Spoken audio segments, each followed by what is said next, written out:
Hello everybody, this is General Snivy and welcome back to more Let's Play The Last Remnant. Today, we're going to be taking on the second half of this side quest, so let's go ahead and get started. Today I have a few things to talk about, but first maybe I should talk about this battle at hand. In this battle, it's basically the same thing as before, just wipe out all the enemies and eventually the boss is going to show up. And to tell the truth, there's actually going to be two bosses. If you take out both bosses, then the battle is won automatically. But to maximize your rewards and your experience, just simply kill everyone, everything. And that's that. Now, I actually came up with a little list of topics this time around, so yay! After thinking for a while and searching around on the internet for news stories that interest me, I actually came across some. But first, I have a bit of a story to tell. The other day I was at Walmart and I was checking out. I bought myself a new game called Naruto Shippuden Ultimate Ninja Storm 3. The reason why was because I'm a fan of Naruto for one, and two, I love the anime. I pretty much repeated myself again, dang it. And the game was interesting to me. I actually tried out the demo and I loved it. I loved the game and I wanted to get it. So I did. Now back to the main story at hand. When I checked out at Walmart the other day, the clerk asked me if Naruto was Pokemon. Like, as in Pokemon X and Y. Like, what? I didn't say anything like that. I was like, no, it's Naruto. Naruto Shippuden. It's understandable if you're confusing Digimon for Pokemon, but Naruto for Pokemon? Are you kidding me? Seriously, what the hell? Ugh. Some people can be funny. That was one of those things.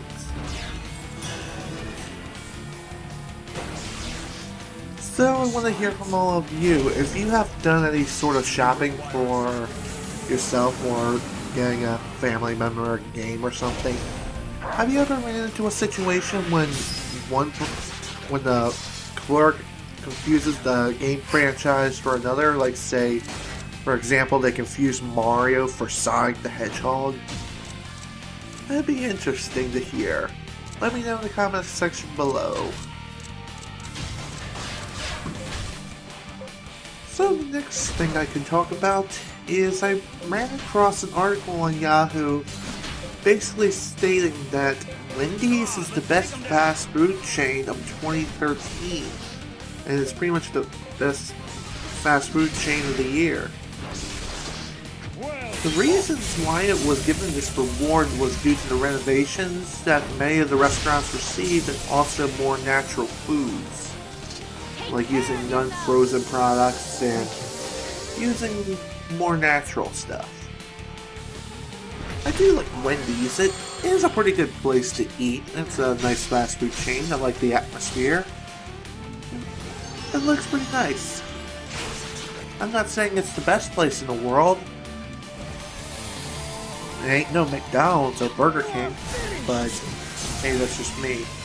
And right now I actually prefer McDonald's over Burger King at least 10 times over. But that's another tale for another time. Now let's talk about another article that I came across on Yahoo.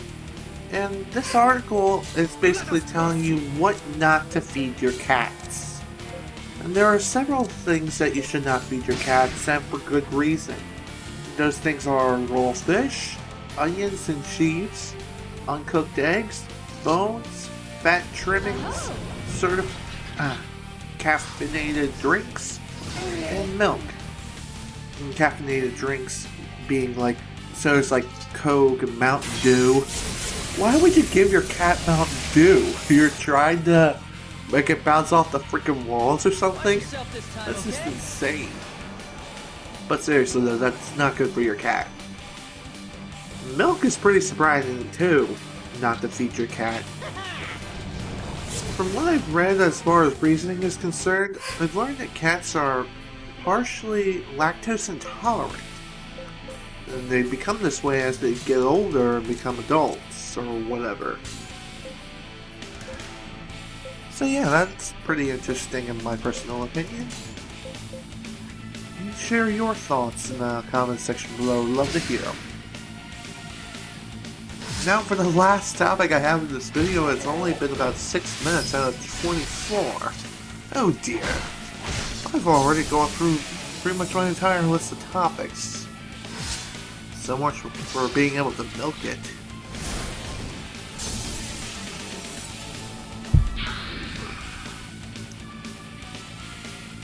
There's one more article on Yahoo that actually caught my eye. And that is the fact that Walt Disney actually had a major secret, and the fact that he's actually a smoker. No, really, he was actually a smoker, and Disney felt like, you know, it wasn't good for their image to see Walt Disney as a smoker, so they magically photoshopped the cigarette out of the pictures. So anytime you would see Walt Disney pointing at something with 2 fingers, then you pretty much know that he actually had a cigarette in between those 2 fingers. But Disney obviously edited that out. Like that. Personally, I don't really care if Walt Disney was a smoker or not. Really don't. But hey, it's Disney's ultimate decision. Yeah, go ahead, do whatever you want. Smoking, I don't really care. Guns are iffy, especially when it comes to animes and stuff. It really depends on the situation and how the editing process is handled, I should say. That's just my take on it. No, I'm pretty much all out of topics. Fun, huh? Thought I had a burp. Guess not. There it is. Excuse me.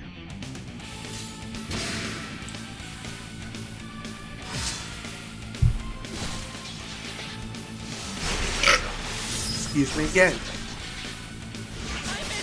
So let's see, what have I been doing over the past few days? Other than just editing videos and putting everything together.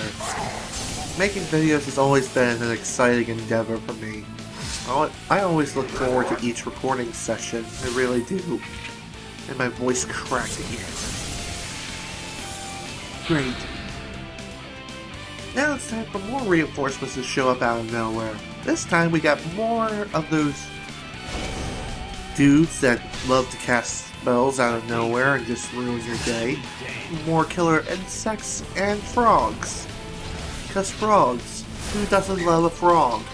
Especially when it teaches you a song about frogs. That's a strong one. Alright, let's kill this thing now before I go insane. Ugh, that felt good.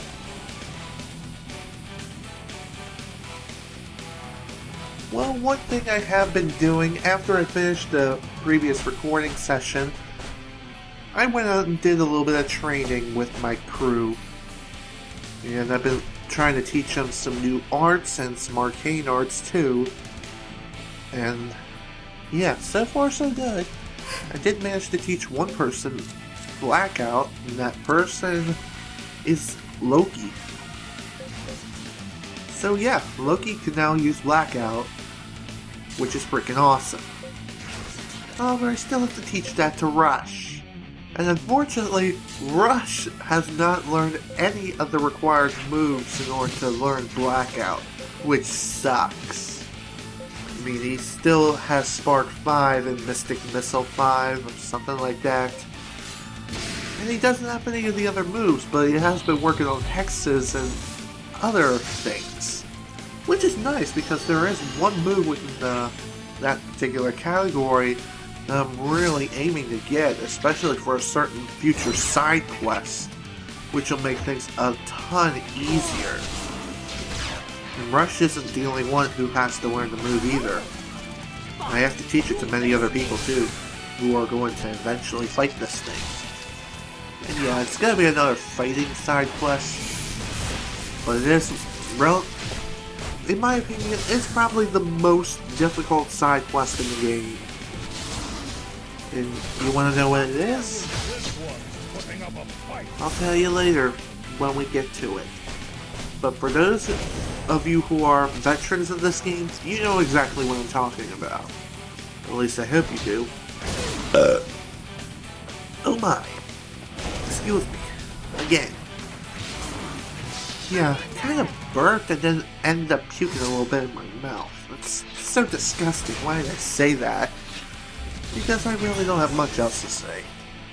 Deal with it.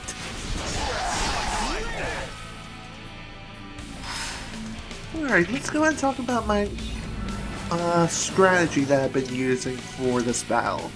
There really isn't one. I'm just throwing in... just having all 5 of my unions attacking all the enemies on screen. Fight for as long as possible. And also having Torgal's squad keep an eye on the boss, because the boss does actually move and try to come after you at some point or another.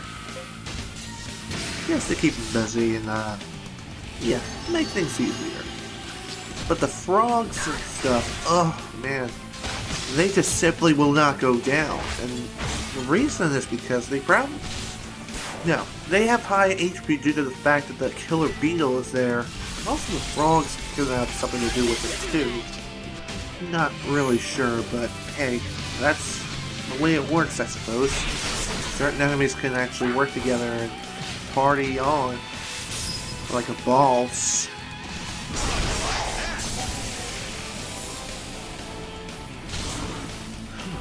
So let's see, what else can I talk about?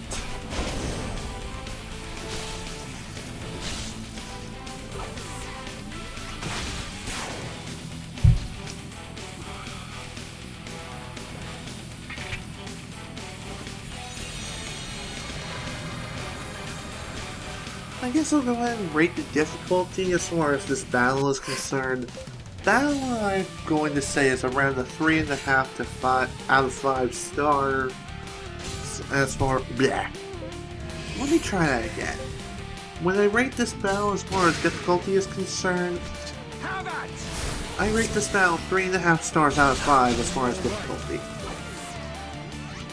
Reason for this is because the enemies do take quite a bit of a beating in order to take down, and depending on how you set your unions up, you can take a pretty long time to take everyone out. I'm just saying, it's not easy. It's never been easy to be green or to be me. Oh wait, yes it is. It is easy to be me, kind of.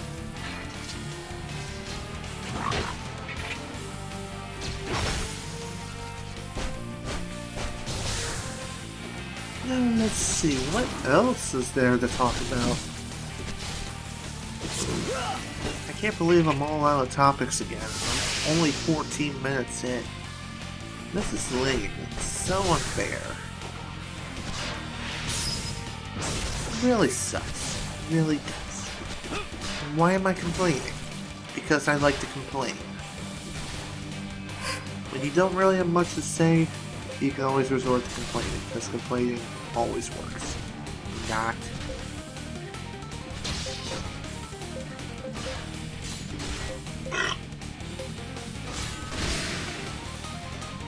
Well, one thing I could talk about right now, and I just remembered this too, is recently IGN put out an article on their site pretty much showing the different apps that are available on sale this week or something, or new apps that became available, and one of them really caught my eye, and that's a remake of Sonic the Hedgehog 2 that was originally released on Sega Genesis but was released on mobile devices.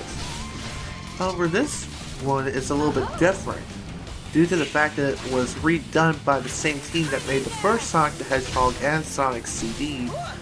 Not only that, but they also restored the lost level within the game's code that I think it was called Lost Palace or something? No, it was the Hidden Palace Zone. I haven't checked out the app because, for one, it's $2.99 and I don't really have the money to purchase apps like that right now. Unless they accept PayPal, but that's something different. But, yeah, that's basically what's going on there. It looks pretty nice, especially being a reimagining of the same game, but, you know, made for mobile devices. That's pretty cool.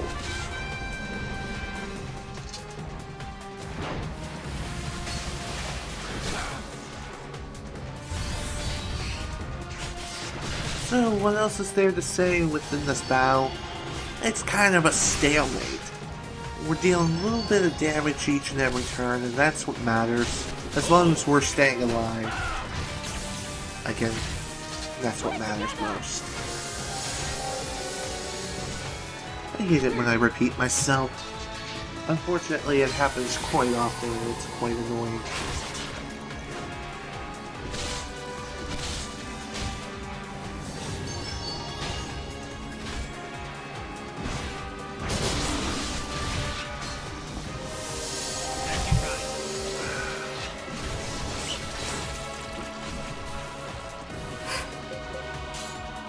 Well, one other thing I could throw in as far as the battle strategy is concerned.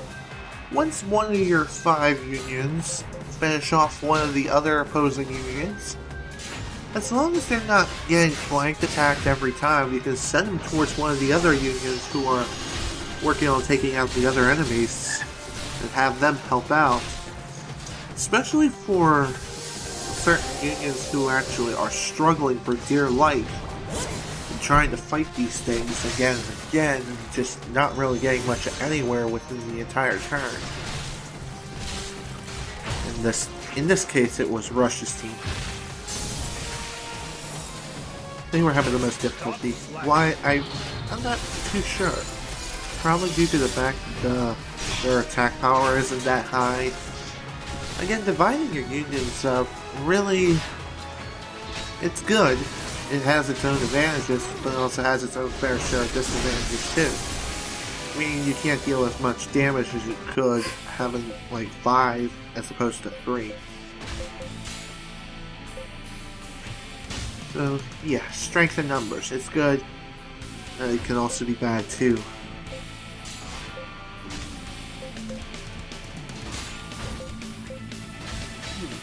What else is there to say?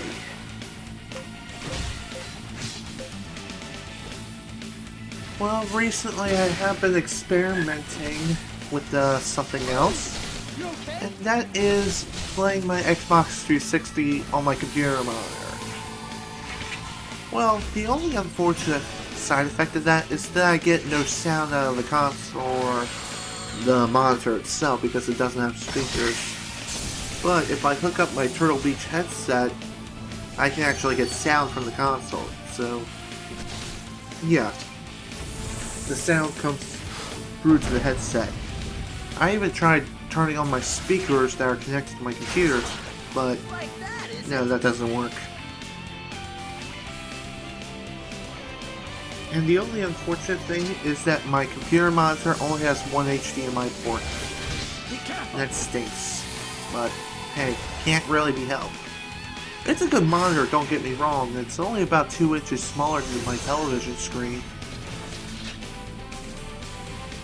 However, my computer monitor is a different brand than the TV. My TV is a Vizio and my computer monitor is a Samsung. I guess that's one thing I could talk about. What is your favorite brand of computer monitor or television? Mine, I really don't know. I haven't used too many different brands of monitors or televisions. I basically stick with Vizio because that's most familiar to me, And it's relatively cheap too, but it's not cheaply made. Like, you know, it would break on you just by sitting there and doing nothing.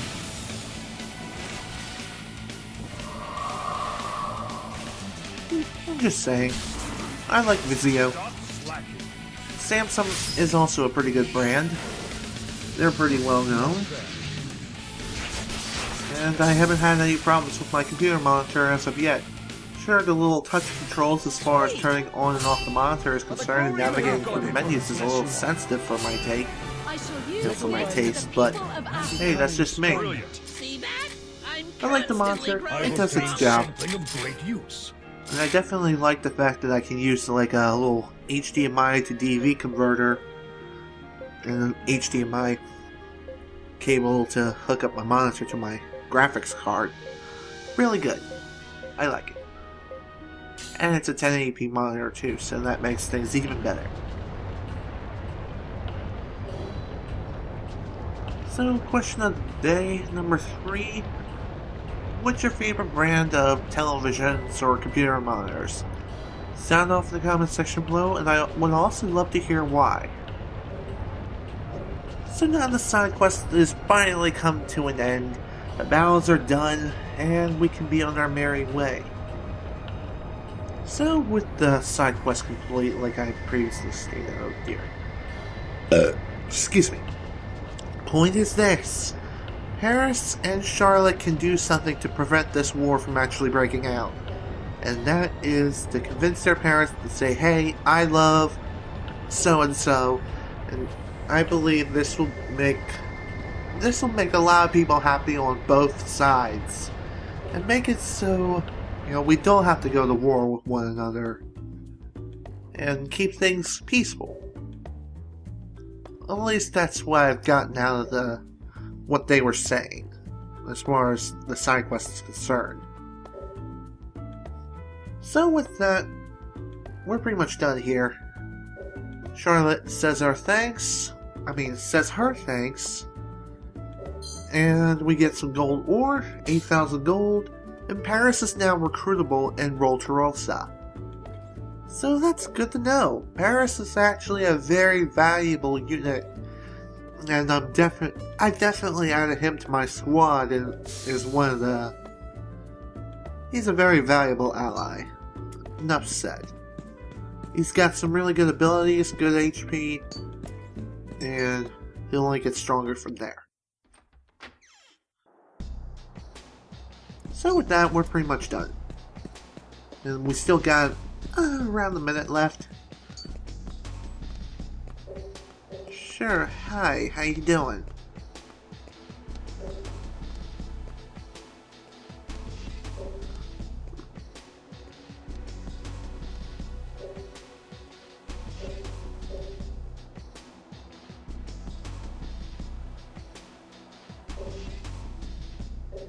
So basically Maddox has revealed to us that he used to be a fine general back in the Senate, but he got chased out for some reason. We'll learn a little bit more about him as time goes on, and as we unlock more and more conversations with him. But anyways, I'm about out of time for now, so let's go ahead and check everything and get ready to sign out. So this is General Snivy with Let's Play The Last Remnant.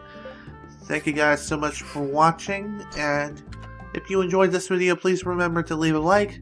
Next time, we're going to be taking on one of the more annoying side quests in the game with this guy right here. He seems to have quite a bit of information about us. Don't know how he acquired it, but we're going to get some answers next time. So see you all then.